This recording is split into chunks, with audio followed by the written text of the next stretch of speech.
Death Rides the River, Tales of the El Paso Road by Robert S. Bowling. Preface.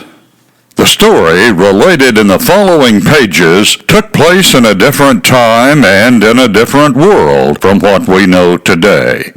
The late frontier of West Texas in 1915 was made up of hard men in a hard country, where a livelihood was carved from the land of bear grass and mesquite that yielded little in return. This was the era of the Mexican Revolution, where ranchers were plagued by Mexican bandits, and in return the ranchers banded together to enforce their own code of justice, resulting in la ley fuga, that in practice meant that anyone caught rustling would be shot on sight. It would be a mistake to judge these men by today's standards, and in this spirit, this book is dedicated to the citizens of Hudspeth and Culbertson counties as another chapter in the rich history of that region. Chapter 1. Sierra Blanca. Sierra Blanca in 1915 was a thriving little community built at the junction of two major railroads and the trade center for much of the area. It was named for a white-hued peak that towered in the northwest. The town boasted two hotels, the Palace and the Klondike, a lumber yard, several livery stables, a saloon, and a line of business buildings that fronted on the railroad. At the depot was the Brown News, one of a chain of railroad restaurants on the GH&SA. The town was laid out like most small towns, where the railroad was the principal means of transportation. The completion of the railroads in West Texas in the early 1880s coincided with the subduing of the Apache Indians and brought the first wave of settlers, mostly miners and railroad workers. To follow would be the cattlemen who would buy a mining claim for a ranch headquarters and graze stock on state lands. The eastward building Southern Pacific Railroad arrived at Sierra Blanca in November 1881 from California, using the surveyed right-of-way of the Texas and Pacific Railroad through Arizona and New Mexico, and in Texas to Sierra Blanca. The arrival of the SP at Sierra Blanca over a month ahead of the T&P, building west from Fort Worth, blocked the T&P from further construction due to the shortage of mountain passes. The T&P would eventually be granted joint use of the trackage between Sierra Blanca and El Paso.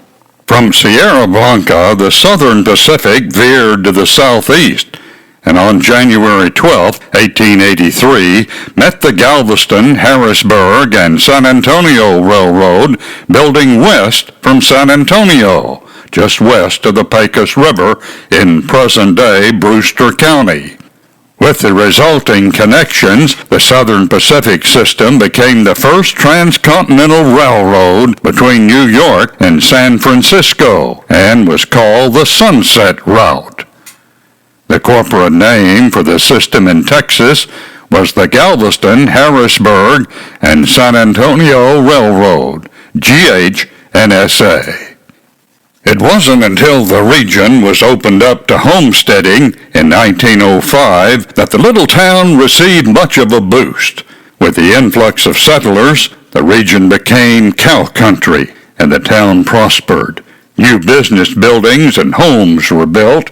The one-room adobe school was quickly outgrown, and a new three-room, two-story adobe school was constructed that became the center for social activities.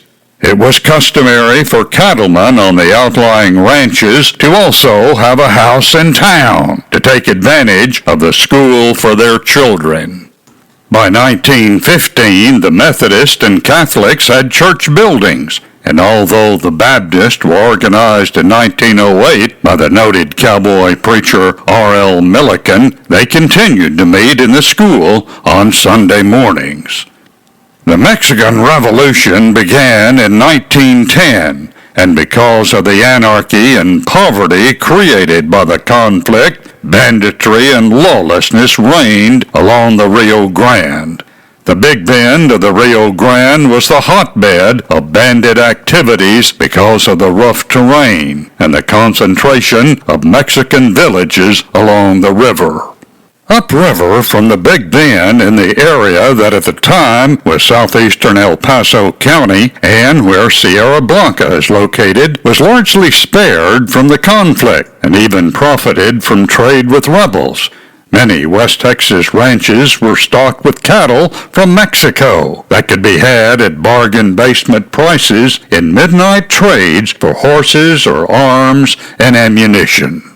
The Porfirio Diaz regime that had ruled Mexico with an iron hand for many years collapsed in May 1911, with General Pascual Orozco delivering the decisive blow in capturing the city of Juarez. The Diaz government had earlier requested that American troops be stationed in the Big Bend because the safety of the border could no longer be guaranteed. In 1911, the Big Bend Cavalry Patrol District was formed, and in November of that year, cavalry patrol camps were set up along the river, manned by units of the 3rd and 14th Regiments of Cavalry.